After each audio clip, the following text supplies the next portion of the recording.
जय हिंद बच्चों। तो ये है काइनेमेटिक्स का लेक्चर नंबर 3 और इसमें हम लोग पढ़ने वाले हैं motion with constant acceleration.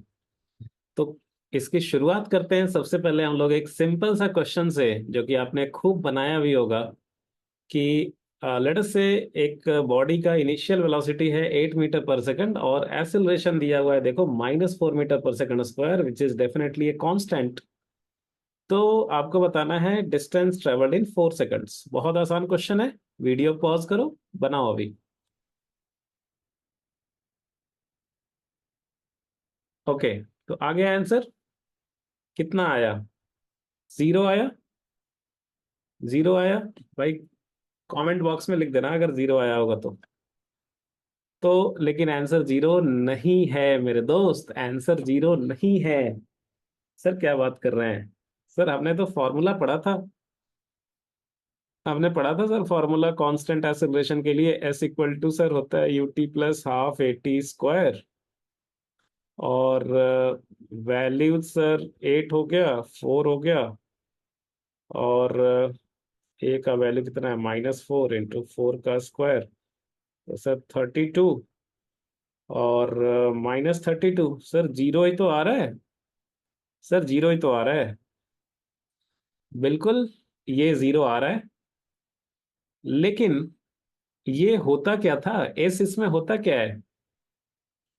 S इसमें होता है डिस्प्लेसमेंट। मेरे दोस्त, ये एस जो होता है इसमें डिस्प्लेसमेंट होता है, ये डिस्टेंस नहीं होता है। अब आप बोलोगे सर हमारे तो बुक में नाइन्थ वगैरह में लिखा रहता था डिस्टेंस। यही तो रोना है भैया। मैंने भी देखा है किसी किसी बुक में ना, नाइन्थ वगैरह वाले बुक में एकदम सीधा गलत लिख देते हैं डिस्टेंस। अब बताओ यार, मतलब आसान करने के चक्कर में क्यों बच्चों की वाट लगा रहे हो? मतलब उल्टा सीधा पढ़ा दे रहे हो तो गड़बड़ है भाई। ठीक है। तो ये डिस्टेंस नहीं होता है मेरे दोस्त, ये एस जो होता है यहाँ पे ये डिस्प्लेसमेंट होता है। और आपसे हमने पूछा है डिस्टेंस। ठीक है।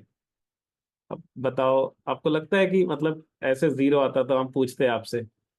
मतलब 11th में आए हो आप, तो वो फीलिंग तो आनी चाहिए ना 11th वाली। इतनी आसानी से अगर बन गया क्वेश्चन तो फिर क्या फायदा हुआ मतलब ऐसे कराने का, बताओ। तो अब हमने बताया था आपको लेक्चर 1 में काइनेमेटिक्स का कि डिस्प्लेसमेंट और डिस्टेंस जो है ये सेम नहीं होते हैं। और जब भी डिस्टेंस निकालना होता है तो वहां पे हमने बताया था कि जब भी डिस्टेंस निकालना होगा ना, तो क्या बताया था? जिन लोगों ने किया है लेक्चर 1, सोचो जरा क्या बताया था। बोला था कि जब भी बोले डिस्टेंस निकालना है तो फर्स्ट ऑफ ऑल चेक कि पार्टिकल ने डायरेक्शन ऑफ मोशन कब कब चेंज किया। सो क्या चेक करना है कि पार्टिकल ने डायरेक्शन ऑफ मोशन कब चेंज किया। वहां पे मैंने लिखा भी था, ये चीज लिखा था कि check when has the particle, when has the particle changed the direction of motion, change the direction of motion। अच्छा, पार्टिकल ने डायरेक्शन ऑफ मोशन कब चेंज किया भैया? तो अब वो कैसे पता चलता है सर? कि वो कैसे पता चलता है कि डायरेक्शन ऑफ मोशन कैसे चेंज हुआ, कब चेंज हुआ? तो उसके लिए मैंने वहां पे बताया था आपको लेक्चर 1 में कि आप जो है वो वेलोसिटी निकालो, कि वेलोसिटी जो है वो कब पॉजिटिव कब निगेटिव हो रहा है। तो पहले आपको वेलोसिटी निकालना पड़ेगा। तो पहला आपको जो स्टेप है इसमें वो क्या करना पड़ेगा? स्टेप 1, ये आप यहाँ पे वेलोसिटी निकालो। तो v इक्वल टू होता है u प्लस एटी। तो v is equal to u है 8 और a है -4, सो v इज 8 -40। और ये पॉजिटिव निगेटिव करके देखना है तो इसको आप जीरो कर लो पहले। तो t is equal to 8/4 which is 2 seconds. तो 2 सेकंड पे पार्टिकल की वेलोसिटी जीरो हुई है। आप इसको ऐसे भी कर सकते हो ना, देखो, 1 सेकंड, आप इसको ऐसे भी कर लो। ये 8 - 40 है, इसको आप लिख सकते हो -4 इंटू t-2। ठीक है, सो v इज -4 इंटू t-2। अब ये वेलोसिटी जो है ये आपका जीरो कब होगा? जब t का वैल्यू 2 होगा। और मैंने फिर बोला था कि नंबर लाइन पे प्लॉट कर लो इसको। तो नंबर लाइन पे अगर आप प्लॉट करोगे इसे, तो t की वैल्यू जब 2 है तो वेलोसिटी जीरो हो जाएगा यहाँ पे।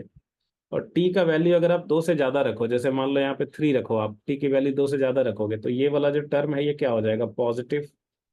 और इधर जो है वो -4 क्या है, निगेटिव। तो निगेटिव इंटू पॉजिटिव क्या होगा, निगेटिव। तो इधर वेलोसिटी निगेटिव। और अगर आप टी की वैल्यू ना 2 से कम रखो, जैसे मान लो टी का वैल्यू आपने 1 रखा, तो ये वाला चीज क्या आ जाएगा, निगेटिव। ठीक है। और इनटू ये निगेटिव क्या हो गया, पॉजिटिव।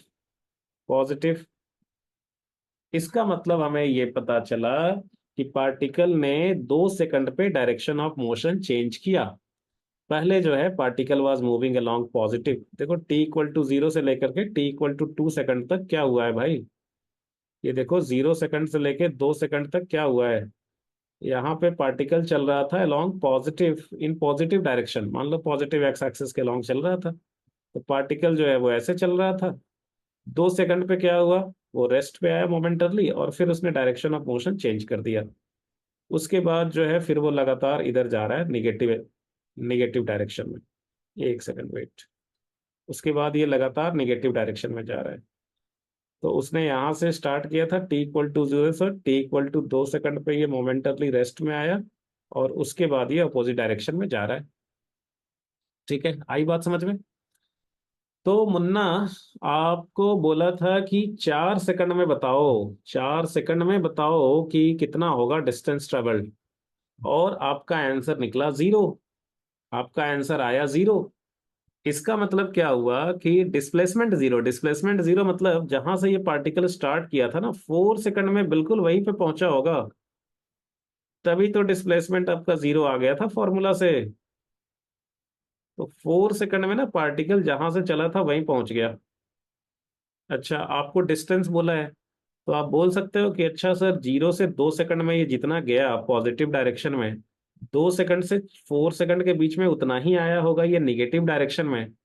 देयर फोर डिस्टेंस अगर बोला है निकालने, तो अगर सर मैं 0 से 2 सेकंड वाला डिस्प्लेसमेंट निकाल लूँ ना, तो वो डिस तो ये जो है इसका डबल हो जाएगा सीधा। हाँ बिल्कुल सही सोचा आपने, बिल्कुल सही सोचा। तो अपने को क्या करना चाहिए, अपने को करना चाहिए नेक्स्ट स्टेप में, स्टेप 2 में, कि हमें डिस्प्लेसमेंट निकाल लेना चाहिए 0 से 2 के लिए। तो फाइंड डिस्प्लेसमेंट इन 2 सेकंड्स। ठीक है, बहुत अच्छी बात है। डिस्प्लेसमेंट इन 2 सेकंड्स, तो डिस्प्लेसमेंट 2 सेकंड में निकालना है तो मतलब देखो 0 से 2 सेकंड के बीच में ना पार्टिकल का जो डायरेक्शन ऑफ मोशन है वो चेंज ही नहीं हुआ है। तो 0 से 2 सेकंड के लिए जो डिस्प्लेसमेंट की वैल्यू आएगी वही डिस्टेंस की भी वैल्यू आएगी 0 to 2 के लिए। तो हम लोग डिस्प्लेसमेंट वाला फॉर्मूला यूज कर लेते हैं, S = ut+12 AT²। और u कितना दिया था, u था 8। 8 टाइम लेने बोला है 2, प्लस हाफ एक्सेलरेशन कितना था, -4। -4 ये 2 सेकंड में तो कितना हो जाएगा, S = 16। और माइनस ये कितना हो गया यार, -8 हो गया, तो ये हो गया 8 मीटर। 8 मीटर हो गया ये। ठीक है, तो 8 मीटर हो गया ये वाला लेंथ, देखो 8 मीटर हो गया ये वाला लेंथ। 0 से 2 सेकंड के बीच में इसने 8 मीटर चला। ठीक है। और 2 से 4 के बीच में भी 8 मीटर चला, जहां से चला था 4 सेकंड में वहीं पहुंच गया। तो डिस्टेंस ट्रेवल कितना हो गया, 8 + 8 16। बिकॉज डिस्टेंस ट्रेवल वाले में तो सब पॉजिटिव वैल्यू लेके जोड़ते हैं। तो डिस्टेंस तो ये आपका नेक्स्ट हो गया स्टेप 3। स्टेप 3 में जो डिस्टेंस हो जाएगा ट्रेवल्ड इन 4 सेकंड्स, ये आपका हो जाएगा 2 × 8 मीटर। ये 16 मीटर आंसर हो गया। तो ये क्वेश्चन क्यों लिया गया था भाई, ये क्यों लिया था ये क्वेश्चन, आपको जस्ट ये बताने के लिए कि जैसे ही आप देखो कि डिस्टेंस निकालने बोला है, आपके कान खड़े हो जाने चाहिए, अरे डिस्टेंस बोला है तो सबसे पहले पता लगाओ कि when has the particle change the direction of motion. ठीक है। और उसके बाद फिर जब पता चल गया कि अच्छा पार्टिकल ने डायरेक्शन ऑफ मोशन चेंज किया ये 2 सेकंड पे, तो 0 से 2 सेकंड का अलग निकालो डिस्प्लेसमेंट, और 2 सेकंड से 4 सेकंड का फिर अलग निकालो, फिर दोनों का जो है वो मॉड लेके जोड़ दिया। ठीक है, बहुत बढ़िया। तो अब हम लोग क्या करेंगे कि अब जो तीन इक्वेशन ऑफ मोशन जो आप पढ़ते हो फॉर कांस्टेंट एक्सेलरेशन, उसको हम लोग डिराइव करेंगे कैलकुलस का यूज करके, डिफरेंशिएशन इंटीग्रेशन का यूज करके।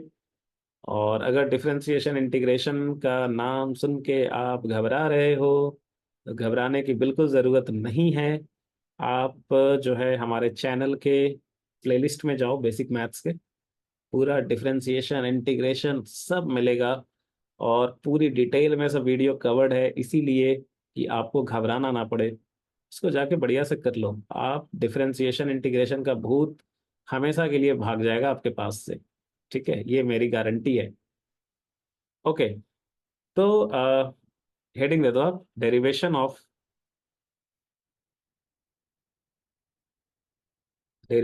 Of equation of motion. जो मोशन के तीनों इक्वेशन है उनका डेरिवेशन। ठीक है, बहुत बढ़िया। डिराइव करते हैं भाई हम लोग। क्यों डिराइव करते हैं सर? क्या फायदा सर, डिराइव करके क्या मिलता है डेरिवेशन करने से? मेरे दोस्त, डेरिवेशन से ही सब कुछ मिलता है। ठीक है, ये जो आप डेरिवेशन अभी करने जा रहे हो, ये तो आप करने जा रहे हो कांस्टेंट एक्सेलरेशन के लिए, लेकिन जो मेथड है ना, वही वाला मेथड फॉलो होगा वेरिएबल एक्सेलरेशन के लिए भी। ठीक है, सेम मेथड फॉलो होगा। तो इसलिए बिल्कुल हम लोग इसको देखेंगे, बढ़िया से देखेंगे। और यार, नोट्स बनाने के लिए बार बार बोलना पड़ेगा क्या? बनाओ भाई, नोट्स बनाओ। ठीक है। और हाँ, सिर्फ मैं पढ़ा रहा हूँ, सिर्फ वही नहीं, जो पढ़ रहे हो, जहां से पढ़ रहे हो, नोट्स बनाओ। और एक जगह पे बनाना, एक चैप्टर का एक जगह पे ही बनाना, सच दैट कि आपको रिवीजन में काम आएगा। मैं बार बार बोलता हूँ तो आप तो शायद पक भी गए होगे सुन सुन के, लेकिन क्या करें क्या करें, आपके लिए ही तो बोलते हैं। ठीक है, तुम्हारे नोट्स बनाने ना बनाने से मुझे क्या फायदा मिलेगा बताओ? आप, फायदा मिलेगा, बढ़िया करोगे, वही हमारा फायदा होगा, और क्या। Derivation of equation of motion. तो देखो, हम लोग अपना कहानी स्टार्ट करेंगे कैसे। वी नो डैट, नहीं भी जानते हो तो लिख लो कि हम जानते हैं। क्या जानते हो भाई? हमने जो है ये देखा था, समझा था, डिराइव किया था अपने काइनेमेटिक्स के फर्स्ट लेक्चर में कि A is equal to D V by D T. ठीक है, आपको पता ही होगा। नहीं पता है तो जाके देखो पहला लेक्चर, हम तो यही बोलेंगे। ठीक है। So A is equal to D V by D T. ये हमने देखा था कि एक्सेलरेशन जो है भाई, ये है rate of change of velocity vector with respect to time. Acceleration जो है वो ये बताता है कि वेलोसिटी किस रेट से चेंज हो रही है टाइम के साथ। ठीक है, बहुत बढ़िया। यहाँ पे dt क्या है? dt है very very small change in time. dt जो है वो टाइम इंटरवल है, डेल्टा टी है, चेंज इन टाइम है, टेंड्स टू जीरो, बहुत ही छोटा। dv क्या है? What is dv? Sir v तो वेलोसिटी है, ये dv भी कुछ होता है क्या सर? यस, dv जो है वो है delta v, change in velocity, where delta v tends to zero. मतलब यार, टाइम तुमने बहुत छोटा कर दिया, टाइम इंटरवल बहुत छोटा कर दिया, delta t tends to zero कर दिया। अब उतने छोटे से टाइम में जो वेलोसिटी में चेंज होगा वो ज्यादा होगा क्या? नहीं ना, वेलोसिटी में जो चेंज होगा वो भी बहुत छोटा होगा, delta v, change in velocity tends to zero, बहुत छोटा। तो उसी को हम लोग डीवी लिखते हैं। मतलब डी लिख देने का मतलब ही हो गया, डी डी एक्स मतलब very very small change in x, tends to d x मतलब वही tends to zero. dt very very small change in time, dv very very small change in velocity। ठीक है, okay. So dv change in velocity in the time interval between t and t plus dt, और dt जो है वो small time interval है। Okay, बहुत lecture देते हैं सर। अब इसको क्या करो, ये प्रोसेस को आगे बढ़ाओ। ठीक है, ये प्रोसेस को आगे बढ़ाओ। इसमें प्रोसेस क्या है? प्रोसेस हम लोग यही फॉलो करते हैं बार बार। ठीक है, क्या कि यहां से करोगे आप क्रॉस मल्टीप्लीकेशन, तो क्रॉस मल्टीप्लीकेशन करोगे तो ये dv इक्वल टू लिखोगे a dt। Okay, so dv is equal to a dt। और उसके बाद करो आप integrating on both sides. Integrating, ये इंटीग्रेशन करते क्यों है भाई? Integrating on both sides, integral of d v vector is equal to integral a d T. ये जो लिखे ना अभी से इतना से लेके यहां तक जो लिखे, ये सब चीज तुम फॉलो करोगे हमेशा, मतलब एक्सेलरेशन कांस्टेंट हो वेरिएबल हो, सब में वेरिएबल वाले में तो ये वाला चीज ज्यादा काम में आता है, कांस्टेंट वाले में तो वो इक्वेशन पता चल जाएगा, उसी से काम चला लोगे आप। अच्छा, वेरिएबल वाले में ऐसे ही बातें बनती है, ऐसे ही करना पड़ता है वहां पे, ऐसे ही लिखना पड़ता है, ऐसे ही क्रॉस मल्टीप्लिकेशन इंटीग्रेशन ऐसे ही करना पड़ता है। अच्छा, बहुत बढ़िया। फिर इसके बाद क्या? इसके बाद लिमिट भी डाल ही लो, ठीक है। लिमिट भी जो है वो डाल ही लो यार। आप क्या लिमिट डालना चाहते हो? एक तो लाइक इनिशियली जो है वो वेलोसिटी को वी आई लिख लेंगे, और फाइनल वेलोसिटी को वी एफ लिख लेंगे। या वी एफ में कंफर्टेबल नहीं हो क्या? इनिशियल वेलोसिटी वो यू चाहते हो लिखना, वही लिख लो। तो मान लो टी इक्वल टू जीरो पे जो वेलोसिटी था, क्या था? यू। इनिशियल वेलोसिटी यू ही मानते हो ना सब जगह, तो ये लिमिट में लिखते हैं। डेफिनेट इंटीग्रेशन पढ़ा है कि नहीं, कि ऐसे लिमिट डालते हैं भाई, इनिशियली जो इनिशियल कंडीशन है वो लोअर लिमिट में डालते हैं। तो टी इक्वल टू जीरो पे इनिशियल वेलोसिटी यू था। यहाँ पे देखो वेरिएबल, इधर डी टी मतलब वेरिएबल टी है, तो यहाँ पे टाइम का लिमिट डालेंगे। इधर डी वी मतलब ये वेरिएबल वी है, तो इधर वेलोसिटी का लिमिट डालते हैं। और डेफिनेट इंटीग्रल बढ़िया से समझना है तो हम तो वही बार बार बोलेंगे मेरे बेसिक मैथ्स वाले प्लेलिस्ट में जाओ, सब मिल जाएगा। अच्छा, अलग अलग वीडियो बनाया यार मैंने, तो तुम्हारे लिए ही तो बनाया है, किसके लिए बनाया है? तो इनिशियल वेलोसिटी जो है ये है यू, और टी टाइम पे मान लो वेलोसिटी है वी। ओके। अच्छा, ये हो गया भाई लिमिट। अब क्या करना है? अब तुम ले रहे हो स्पेशल केस, आप स्पेशल केस ले रहे हो, उसमें बोल रहे हो कि हमारा एक्सेलरेशन है कांस्टेंट। अच्छा, तो एक्सेलरेशन कांस्टेंट है तो हमने, तो हम लोग ये लिख लेते हैं यार कि if acceleration is constant,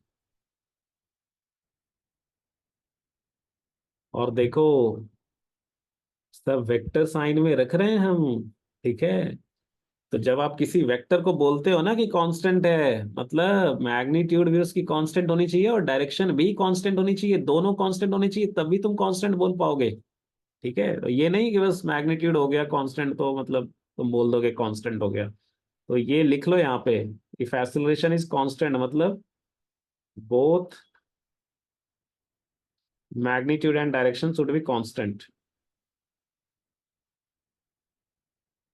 both magnitude, एक वेक्टर तभी कांस्टेंट होता है जब उसके मैग्नीट्यूड और डायरेक्शन दोनों कांस्टेंट हो, both magnitude and direction constant. तो ये सब जितने भी तुम पढ़े हो ना वो तीन इक्वेशन ऑफ मोशन, और सब सिर्फ तभी लगाते हैं जब एक्सेलरेशन की मैग्नीट्यूड भी कांस्टेंट हो, डायरेक्शन भी कांस्टेंट हो। हम लोग तो सर लगाते समय नहीं सोचते हैं इतना, आंसर आ गया तो बस आगे बढ़ जाते हैं, नहीं आया तो फिर बाकी फिर सोचना शुरू करते हैं क्या हुआ, क्यों नहीं आया। अच्छा, तो एक्सेलरेशन अगर कांस्टेंट होगा तो कांस्टेंट टर्म जो है वो क्या होगा, इंटीग्रेशन के बाहर आ जाता है। हमने पढ़ा था डिफरेंशिएशन इंटीग्रेशन में कांस्टेंट को होता है, कांस्टेंट के पास फ्री पास होता है, वो डिफरेंशिएशन इंटीग्रेशन वाले गेट के बाहर भी जा सकता है, बाहर से अंदर भी आ सकता है, बिल्कुल विदाउट एनी प्रॉब्लम। तो ये हो जाएगा। अब यहीं से आपकी कहानी जो है वो वाली, कौन सी वाली? आ, एक सेकंड, पहले मैं लिख तो लूँ। हाँ, यहीं से ये कहानी जो है वो अलग हो जाती है, किसका? वेरिएबल एक्सेलरेशन और कांस्टेंट एक्सेलरेशन वाला। मतलब अगर वेरिएबल एक्सेलरेशन रहता है ना तब फिर आप इसको बाहर नहीं निकाल सकते हो। तो उसमें क्या होता है, जो भी ए का वैल्यू डालना रहेगा वो यहीं पे डालोगे, उसको फिर इंटीग्रेशन करोगे। और यहाँ पे चूंकि एक्सेलरेशन कांस्टेंट था तो हमने उसका फायदा उठाया और इसको बाहर निकाल लिया। तो यहाँ से कहानी सेपरेट हो गया फिर ये कांस्टेंट और वेरिएबल एक्सेलरेशन के लिए, पर वेरिएबल एक्सेलरेशन के लिए यहाँ तक की कहानी सेम ही थी।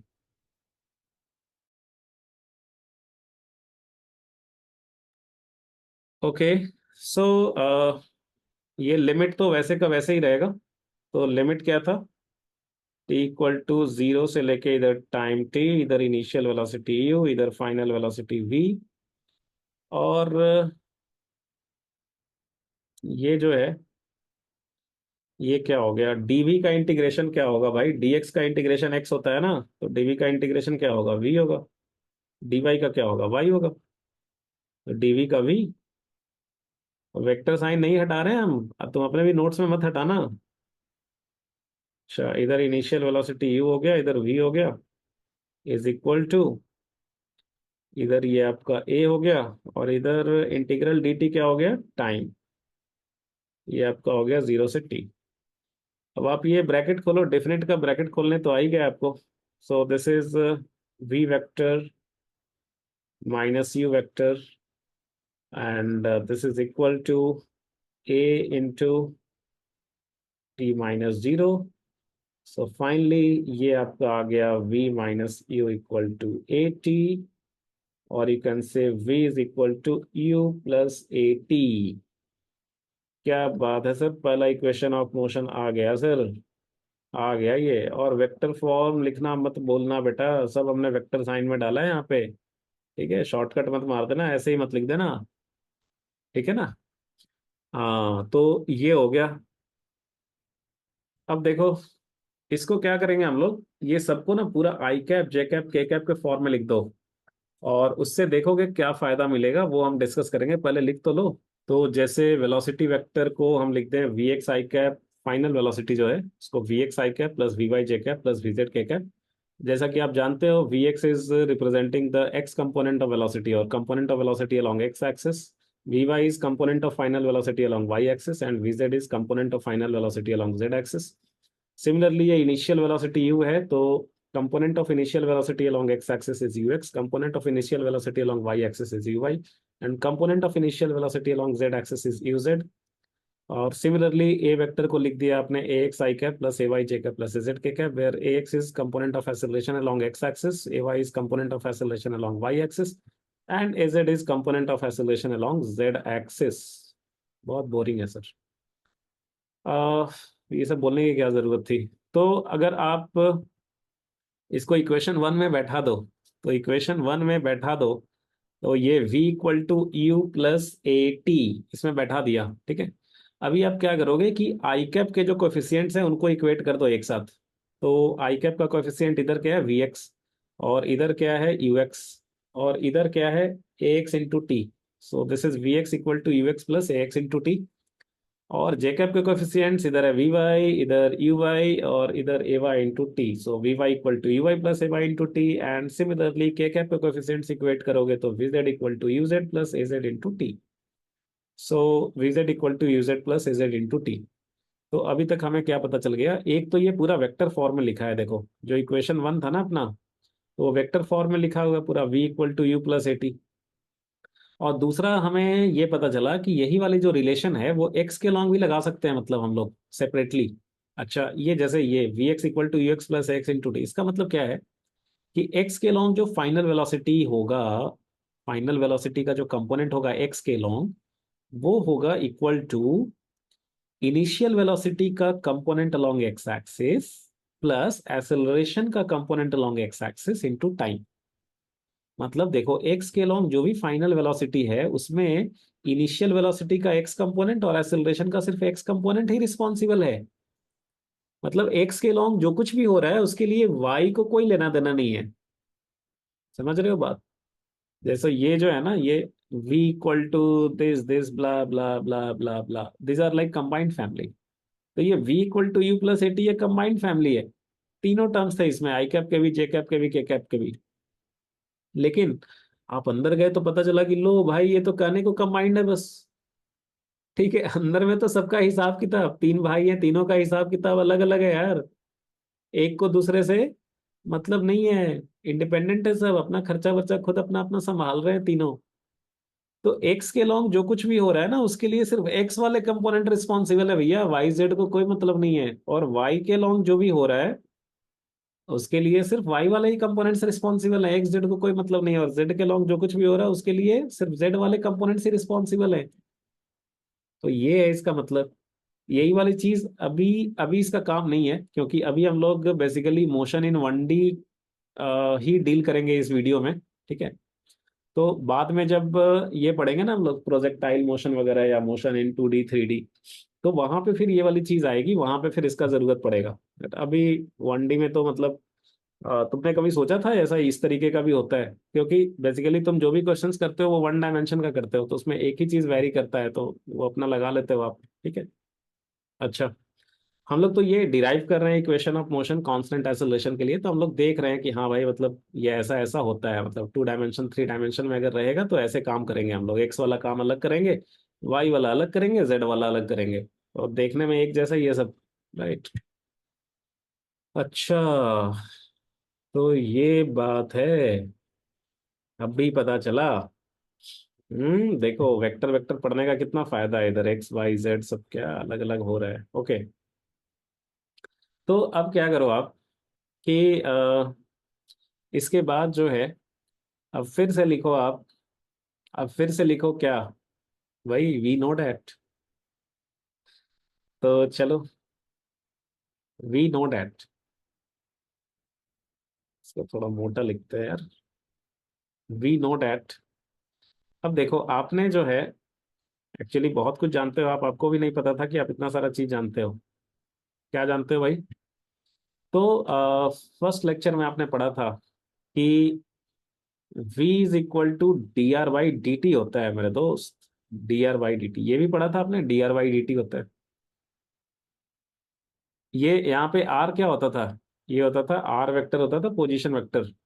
ठीक है, आर वेक्टर। और नहीं पता है तो देख लो यार, फर्स्ट लेक्चर का लिंक दिया है डिस्क्रिप्शन में, फर्स्ट लेक्चर में था ये सब। तो ये जो है आर वेक्टर है वो पोजीशन वेक्टर है। तो वेलोसिटी जो है वो क्या होता है? Rate of change of position vector with respect to time. Position vector कैसे चेंज हो रहा है टाइम के रिस्पेक्ट में?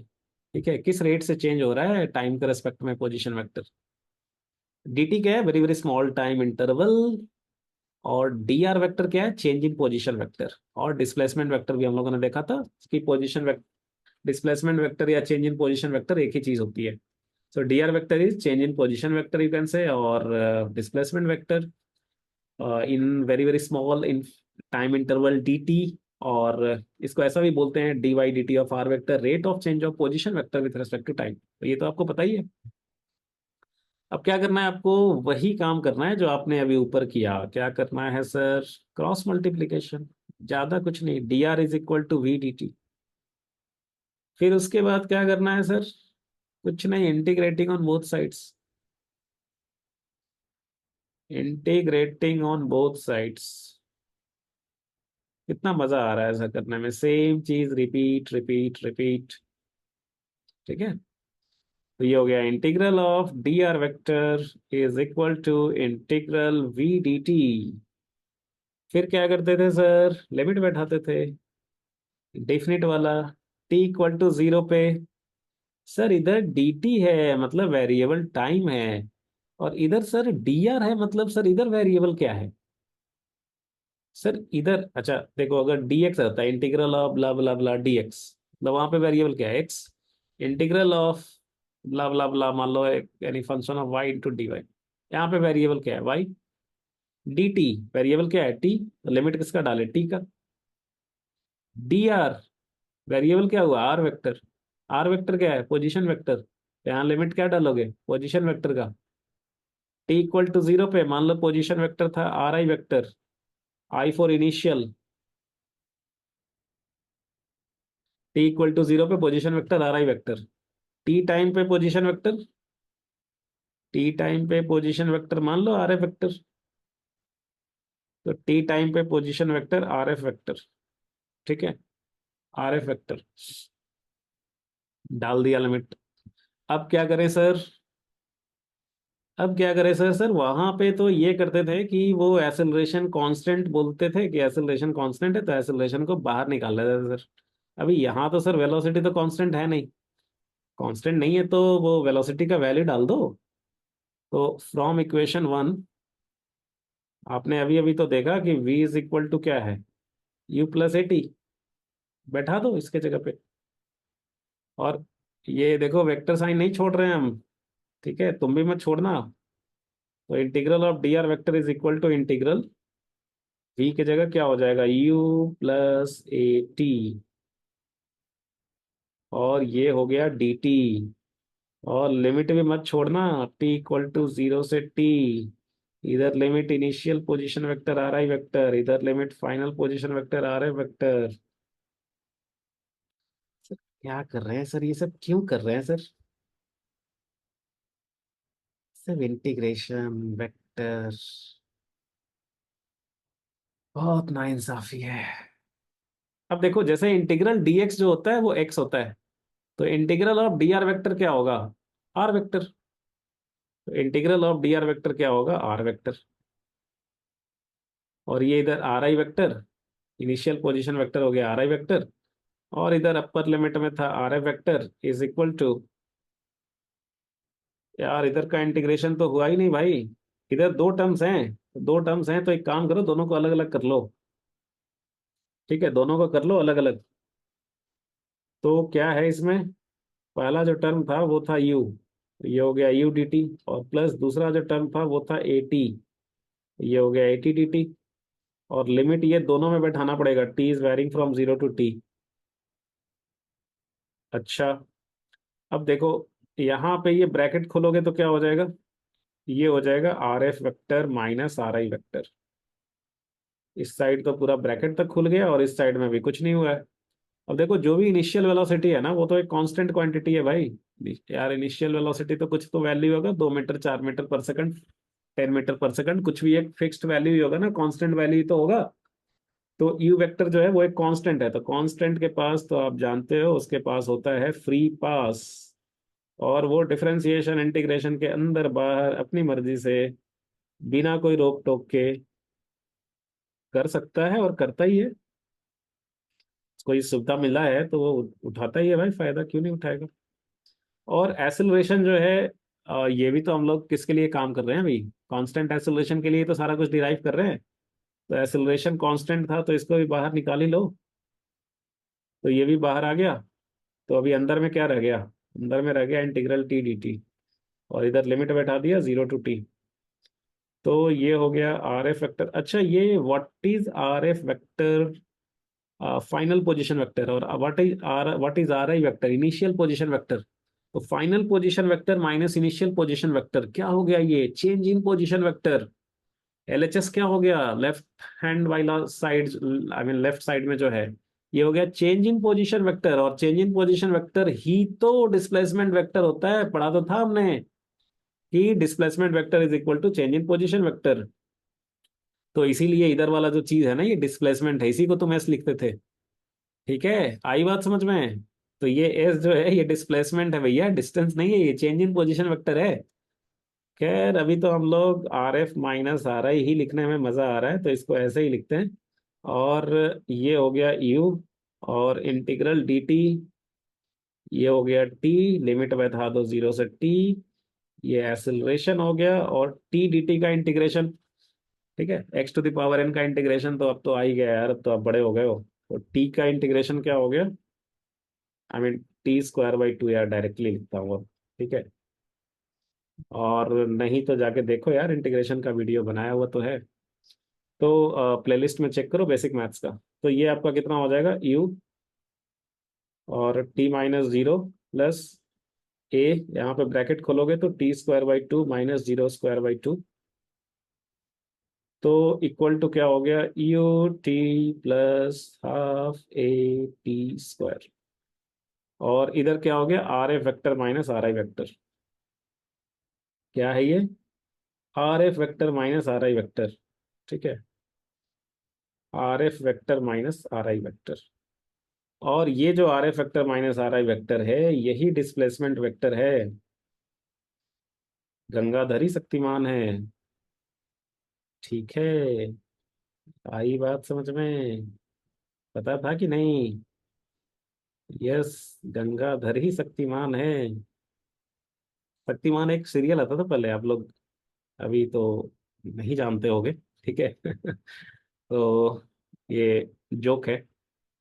ओके, तो R F vector minus are I vector, ये जो है ये आपका बेसिकली क्या है, ये चेंज इन पोजीशन वेक्टर, या फिर ये हो गया डिस्प्लेसमेंट वेक्टर, ये हो गया डिस्प्लेसमेंट वेक्टर, ठीक है। So S is equal to U T plus half A T square. अब आप क्या करो कि इनको आई कैप जे कैप के कैप के टर्म्स में लिख दो, ये सब जितने भी वेक्टर के फॉर्म में लिखे हैं ना सबको। तो जैसे आर एफ वेक्टर जो था ये था आपका फाइनल पोजीशन वेक्टर, ठीक है ना। तो आर एफ वेक्टर क्या था, फाइनल पोजीशन वेक्टर। तो मान लो कि फाइनल जो पोजीशन है उसका एक्स कोऑर्डिनेट है एक्स एफ, और फाइनल पोजीशन का वाई कोऑर्डिनेट है वाई एफ, और फाइनल पोजीशन का जेड कोऑर्डिनेट है जेड एफ। तो आप फाइनल पोजीशन वेक्टर को क्या लिखोगे, x f i cap plus y f j cap plus z f k cap. और जो इनिशियल उनका पोजीशन था उसका पोजीशन वेक्टर है मान लो आर आई वेक्टर। तो इनिशियल पोजीशन का एक्स कोऑर्डिनेट है था मान लो एक्स आई, और इनिशियल पोजीशन का वाई कोऑर्डिनेट वाई आई, और इनिशियल पोजीशन का जेड कोऑर्डिनेट जेड आई। तो आप initial position vector are I vector को क्या लिखोगे, x i i cap plus y i j cap plus z i k cap. और you को तो आपने देखा ही है कि यू को आप लिख सकते हैं U X I cap plus you Y J cap plus Z K cap, A is A x I cap plus A Y J cap plus Z K cap. और इसको आप इस इक्वेशन में बिल्कुल ऐसे ही बैठा दो, ये आपका सेकंड इक्वेशन है, इसी में बैठा दो आप। सो आर एफ वेक्टर के जगह ये लिख दिया, आर आई वेक्टर के जगह ये लिख दिया, यू एक्स के जगह ये लिख दिया। So you X into T plus half A x के जगह ये लिख दिया, ठीक है। यू के जगह ये, ए के जगह ये, और ये टी स्क्वायर। अब आप क्या करो, वही जो आप इक्वेशन वन के टाइम पे किए थे, क्या किए थे, सारे आई कैप वाले कोएफिशिएंट्स को हम लोग एक साथ इक्वेट करेंगे। बिकॉज होता क्या है ना कि आई कैप वाला जो चीज है वो जे कैप और के कैप से मतलब इंटरफेयर नहीं करता है। आई कैप वाला बोलता है भैया हम लोग सब अलग अलग रहेंगे, अपना जे कैप के कैप से कोई मतलब नहीं। सिमिलरली जे कैप वाले को आई कैप के कैप से कोई मतलब नहीं होता है। क्यों नहीं होता है भाई, कभी आपने सोचा है कि सर क्यों नहीं होता है? बिल्कुल इसलिए नहीं होता है क्योंकि अगर कोई वेक्टर है, ए वेक्टर, तो उसका आपने पढ़ा था वेक्टर में कि किसी लाइन के लॉन्ग होता है कंपोनेंट ए कॉस थीटा। तो अगर कोई वेक्टर किसी लाइन के परपेंडिकुलर है तो ये थीटा हो जाएगा 90 डिग्री, तो इसका इधर कंपोनेंट कितना आ जाएगा, ए कॉस 90 जीरो। तो आई कैप जे कैप के कैप तो सब एक दूसरे से परपेंडिकुलर होते हैं ना, तो एक का कंपोनेंट दूसरे के लॉन्ग कितना होगा, जीरो होगा। इसीलिए आई कैप जे कैप के कैप सब क्या होते हैं, वो सब अलग अलग होते हैं, मतलब एक दूसरे से कोई लेना देना नहीं, कोई रिश्तेदारी नहीं, कोई दोस्ती यारी नहीं, ठीक है। तो आई कैप वाले जो है, आई कैप वाले सबका अलग जो है वो इक्वेट करेंगे हम लोग। तो सारे आई कैप वाले टर्म्स को अलग इक्वेट करेंगे तो क्या मिल जाएगा हमें, आप देख लो। X F minus x I will be equal to U X into T plus half X into T square. अब ये एक्स एफ है फाइनल पॉइंट का, फाइनल पोजीशन का एक्स कोऑर्डिनेट एक्स आई है इनिशियल पोजीशन का x coordinate, मतलब X F minus x I हो गया change in X coordinate. X F minus x I क्या हो गया, चेंज इन एक्स कोऑर्डिनेट। और उसी को आप बोल सकते हो कि displacement, component of displacement along X axis. उसी को आप बोल सकते हो कि भाई एक्स एक्सिस के लॉन्ग जितना डिस्प्लेसमेंट हुआ उसको रिप्रेजेंट कर रहा है ये एक्स एफ माइनस एक्स आई की, पार्टिकल का एक्स एक्सिस के लॉन्ग कितना डिस्प्लेसमेंट हुआ, ठीक है। तो एक्स एक्सिस के लॉन्ग जो डिस्प्लेसमेंट हुआ उसके लिए आप देखो सिर्फ एक्स वाले कंपोनेंट ही रिस्पॉन्सिबल है, जैसे यू का यू एक्स, ए का ए x. So xf minus xi is ux into t plus half x into t square. Similarly, if you equate the coefficients of j cap, then you will get yf minus yi is equal to uy into t plus half ay into t square. That means displacement along y-axis will be equal to uy into t plus half ay into t square. तो ये जो term है ये क्या है, displacement along Y axis या change in Y coordinate. अब इसको मैं क्या बार बार लिखूं, ठीक है। समझ ही रहे हो, आप समझदार हो, ठीक है, ये कहने की बात तो है नहीं। तो जेड एफ माइनस जेड आई जो है वो क्या है, डिस्प्लेसमेंट अलोंग जेड एक्सिस या फिर चेंज इन जेड कोऑर्डिनेट। तो ये क्या हो गया, you Z into T plus half A Z into T square. और हाँ यार ये जेड मैं ऐसे लिखता हूँ, ये जेड ही है, इसको जेड ही मानना। तो एक्चुअली हमारे जो फिजिक्स के सर थे ना तो वो जेड ऐसे लिखा करते थे। अब आदत हो गई भाई हमें उन्हीं से ठीक है तो आदत हो गई, अब तुम्हारे फिजिक्स के सर ऐसे लिखते हैं तो तुम मत आदत बना लेना ऐसा ठीक है जनरेशन बाई जनरेशन पता चला चलता गया है sir. Okay. So second equation of motion जो है वो कितना आ गया, s equal to u t plus half A T square. So S is equal to u t plus half A T square. और ये जो एस है वो क्या है, चेंज इन पोजिशन वेक्टर। और जो चेंज इन पोजीशन है, अब इसी को हमने अलग अलग जो है आई कैप जे कैप के कैप को अलग अलग कर लिया, तो एक्स के अलोंग ये आ गया, चेंज इन एक्स कोऑर्डिनेट और displacement along X axis is this U X T plus half X T square, change in Y coordinate या displacement along Y axis is U Y T plus half A Y T square, और change in Z coordinate और displacement along Z axis is U Z T plus half A Z T square. मेरे दोस्त थक गए पक गए? ठीक है यार, तो वीडियो पॉज करो, थोड़ा घूम टहल लाओ। कौन सा तुम क्लासरूम में बैठे हो जो कि मतलब बाहर नहीं निकल सकते हो थोड़ा, है ना? तो ओके। तो ये तो पंगा जो है वो उसमें होती है ना क्लासरूम वाले में, कि यार टीचर पकाओ है भाई, पकाया जा रहा है, अब क्या करें, बाहर भी नहीं निकल सकते। तो यहाँ पे क्या है भाई, यहाँ पे तो तुम वीडियो पॉज करके घूमो टहलो, जो करना है करो, बस। ठीक है। बस 5 मिनट में ही आ जाना, ये नहीं कि बस ब्रेक जो है फिर पता चला 5 घंटे का ही ब्रेक ले लिए। ओके। तो दो इक्वेशन ऑफ मोशन तो हो गया यार। और तीसरा वाला जो था, तीसरा वाला जो है थर्ड इक्वेशन, वो थर्ड इक्वेशन आप ये पढ़ते हो ना, v square minus u square is the 2as। अब एक बात बताओ, अब ये सब जगह जो है ना, आपने देखा कि सब जगह मैंने वेक्टर फॉर्म में लिखा है, जैसे v को लिखा था ऐसे v is equal to you plus A t, जैसे हमने s को लिखा था s equal to u t plus half A t, सब वेक्टर फॉर्म में। और वहीं से फिर इक्वेट करके ऐसे आई कैप जे कैप के कैप सब अलग अलग निकाला है। तो इसका मतलब ये भी कुछ वैसा ही होता होगा ना? तो ये पता है क्या होता है? ये होता है वी स्क्वायर, ये स्क्वायर है। अब एक बात बताओ, वेक्टर का तो ऐसे मतलब स्क्वायर, इसका मतलब ये मैग्नीट्यूड का स्क्वायर है। तो ये तो है मॉड ऑफ वी का स्क्वायर, और ये हो गया मॉड ऑफ यू का स्क्वायर। और ये जो तुम ए और एस देख रहे हो ना, ये बेसिकली होता है ए डॉट एस। ये बेसिकली क्या होता है, ए डॉट एस। ठीक है। अच्छा सर, ये तो हमें पता ही नहीं था, ये ऐसा डॉट प्रोडक्ट होता है। ये तो सर कभी हमने सोचा ही नहीं था ऐसा, कि मतलब ऐसा भी हो सकता है। भाई क्या क्या देखना पड़ रहा है इस जीवन में। अब आप इसको क्या करो कि आई कैप जे कैप के कैप के टर्म्स में लिख लो। ठीक है। जैसे एक्सेलरेशन वेक्टर का आपका हो गया ये एक्स आई कैप प्लस ए वाई जे कैप प्लस ए जेड के कैप। और अपना जो डिस्प्लेसमेंट को तो पहले ही हम लोग देख चुके हैं, change in position vector r F vector minus are I vector. तो ये x F minus x i i cap plus y f minus y i j cap plus z f minus z i k cap जो था। तो यहां से अगर आप इन दोनों का डॉट प्रोडक्ट करोगे, तो मेरे दोस्त आपको तो याद ही है डॉट प्रोडक्ट में क्या होता है, आई कैप के कोएफिशिएंट्स का मल्टीप्लिकेशन हो जाता है, और सिमिलरली जे कैप के कोएफिशिएंट्स का मल्टीप्लिकेशन हो जाता है, और के कैप के कोएफिशिएंट्स का मल्टीप्लिकेशन हो जाता है। तो आप तो समझदार हो, ए डॉट एस आप जानते ही हो। अभी एक्स एफ माइनस एक्स आई ये चेंज इन एक्स कोऑर्डिनेट है, आप इसको ऐसे डेल्टा एक्स भी लिख दो चलेगा। ठीक है, चेंज इन एक्स कोऑर्डिनेट। ये वाई एफ माइनस वाई आई है, इसको आप डेल्टा वाई लिख दो, चेंज इन वाई कोऑर्डिनेट, याद रखने में आसानी होगा। जेड एफ माइनस जेड आई है, उसको आप डेल्टा जेड लिख दो। ठीक है, चेंज इन जेड कोऑर्डिनेट। तो ये जो फॉर्मूला था ना आपका, v square minus u square is 2a dot s, तो ये पता है क्या हो गया, ये हो गया आपका v square minus u square 2a dot s. इसको आप लिख सकते हो 2a डॉट एस क्या हो गया, A X into delta X, A X into change in X coordinate plus A Y into change in Y coordinate plus A Z into change in Z coordinate. अच्छा, अभी देखो, अबे हमें क्या है ना कि अभी हमें इतना से भी सुकून नहीं आया है तुम्हें परेशान करने से, तो अभी और आगे बढ़ेंगे। ठीक है। तो वी स्क्वायर को आप लिख सकते हो we x square plus we Y square plus V Z square, u square को लिख सकते हो u x square plus you Y square plus u Z square. तो लेफ्ट हैंड साइड जो है v square minus u square है, तो ये आपका हो गया left hand side v square minus u square, ये वैल्यू आप रख दो। तो मैं एक्स वाले को एक साथ लिख देता हूँ, ये we x square minus you x square, y वाले को एक साथ v Y square minus you Y square, और जेड वाले को एक साथ। क्यों कर रहे हो सर ये सब? ठीक है। तो ये वैल्यूज जो है आप बैठा दो इसमें, v square minus u square के जगह पे। तो लेफ्ट हैंड साइड में हमने ये बैठा दिया, और राइट हैंड साइड में जो निकाला था टू, ये वाला राइट हैंड साइड में तो यही रख दिया ऐसे ही जो है, राइट हैंड साइड में ऐसे ही रख दिया। तो इससे एक्चुअली हमें क्या मिल गया, एक्स वाले सबको एक साथ कर लो आप।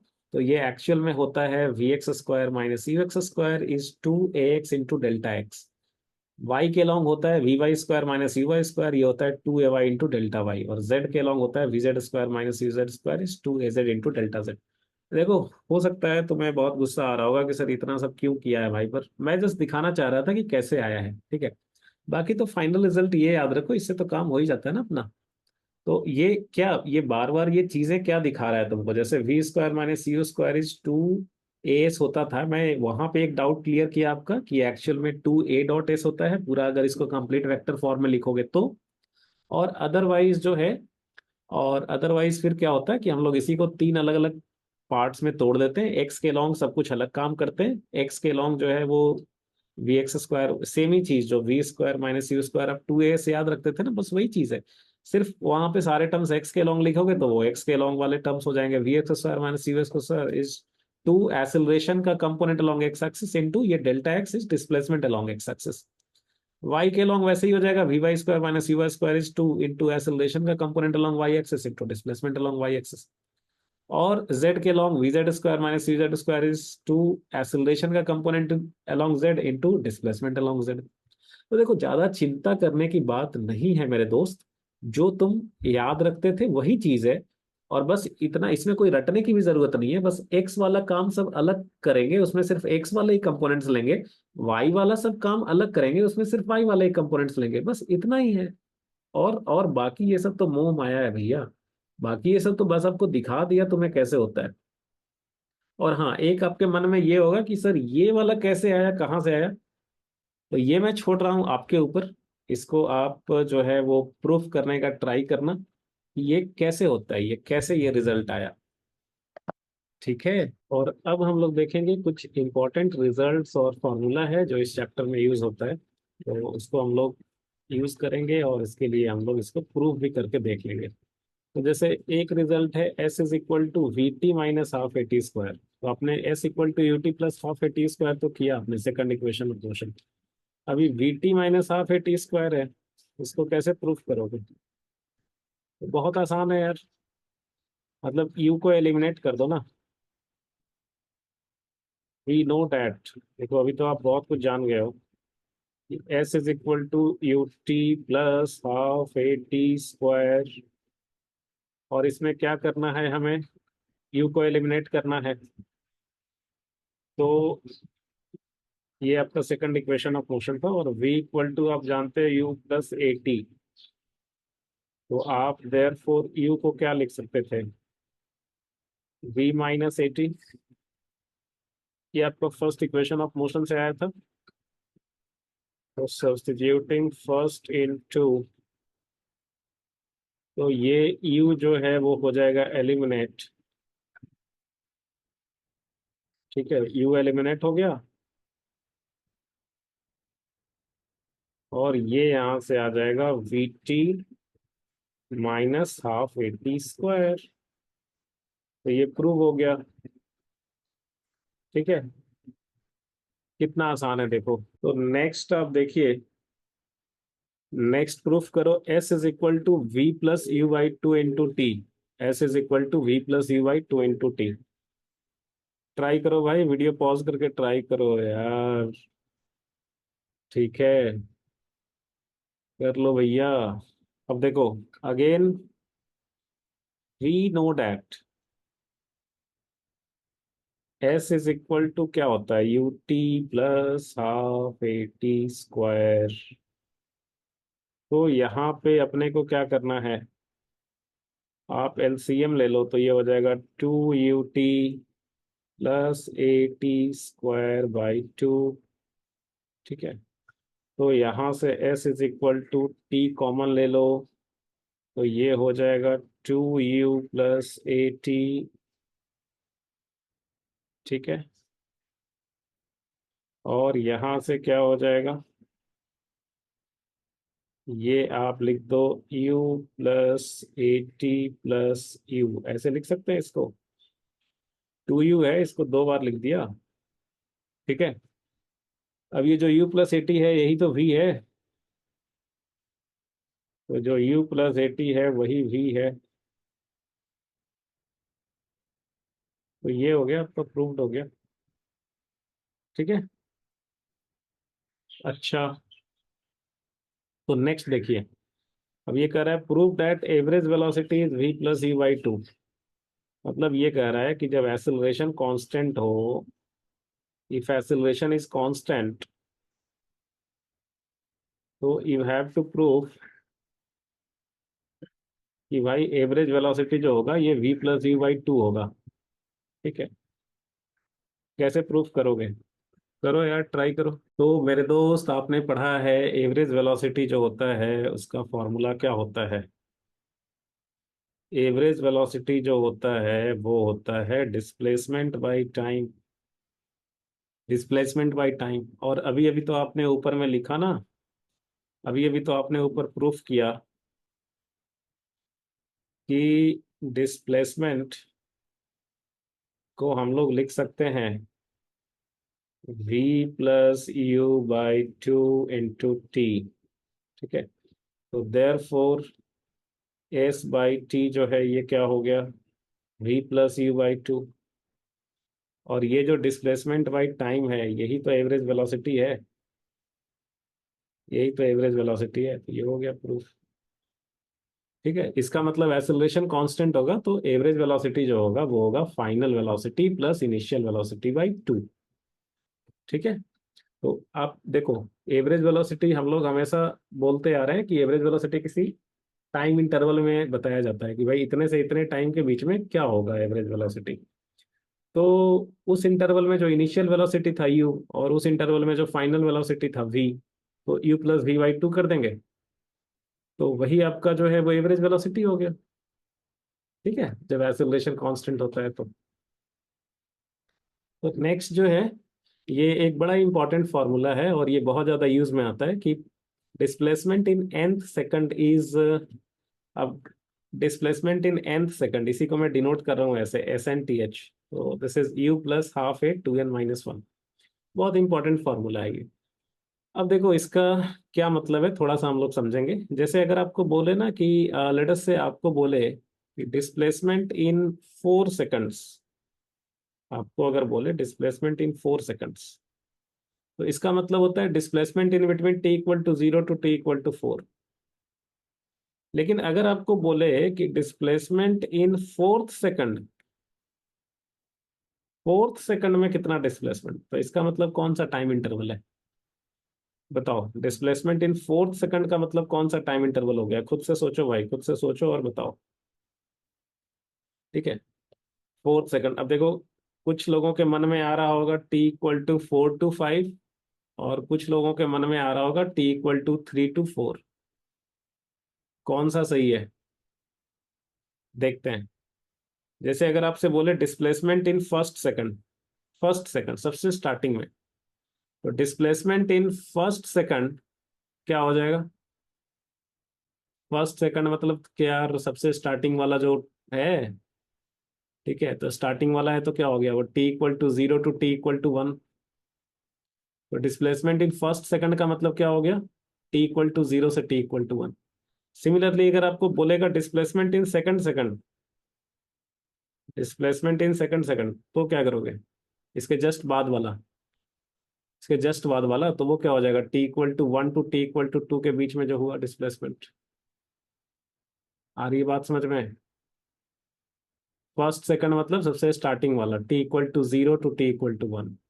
ठीक है, सेकंड सेकंड मतलब हो गया वन से टू, थर्ड सेकंड हो जाएगा टू से थ्री। ठीक है, तो ये देखिए यहाँ पे डिस्प्लेसमेंट इन फर्स्ट सेकंड का मतलब टी इक्वल टू जीरो से t equal to one, displacement in second second का मतलब टी इक्वल टू वन से t equal to, displacement in third second का मतलब टी इक्वल टू टू से t equal to three, displacement in fourth second का मतलब t equal to three से t equal to four. तो अगर आपको बोलेगा डिस्प्लेसमेंट इन एन सेकंड, तो इसका मतलब क्या?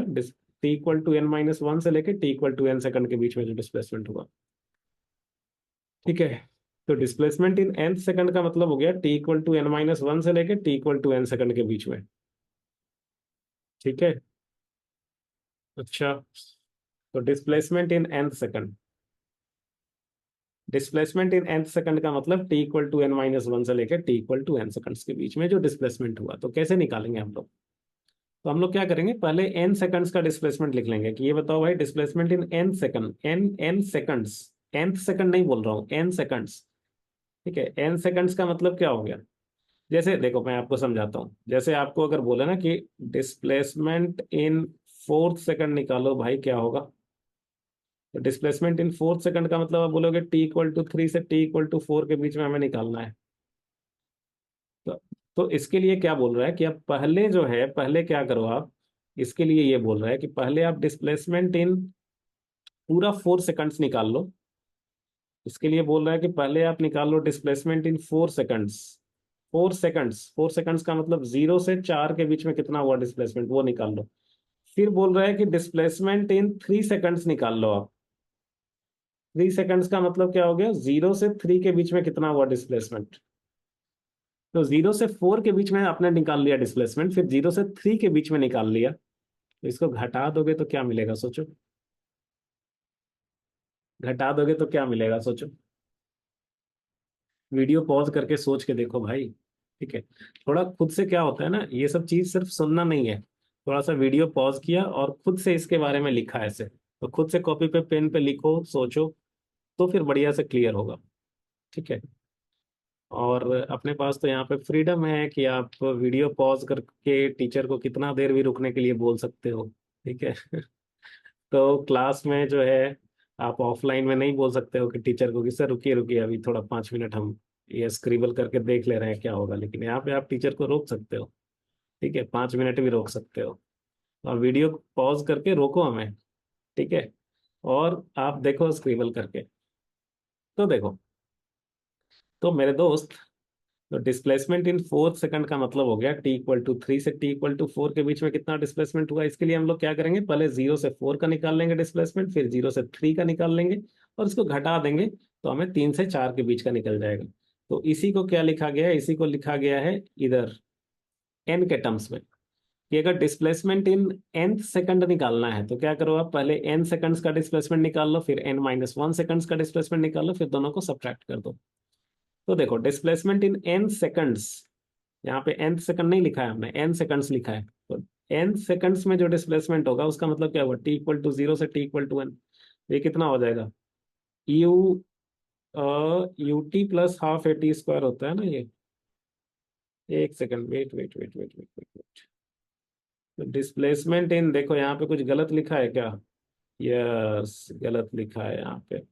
डिस्प्लेसमेंट इन n सेकंड्स क्या हो जाएगा, un+12 a n²। ठीक है?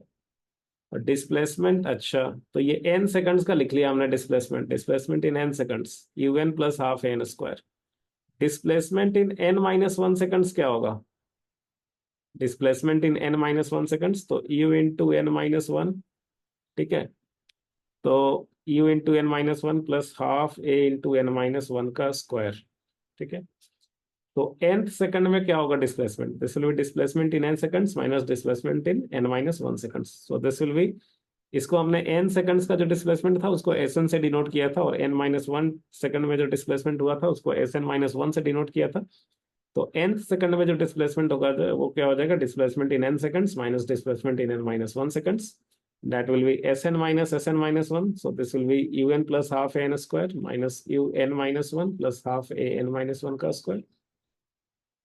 अच्छा, तो यहाँ से जो है आप इसको और इसको सब्ट्रैक्ट कर लो u कॉमन लेके, और फिर इसमें से इसको घटा लो ½ a कॉमन लेकर के। तो ये हो जाएगा, ये कट गया, ये हो जाएगा u × 1, और ये a² - b² का फॉर्मूला लगाओगे तो ये हो जाएगा a+b × a-b। ठीक है?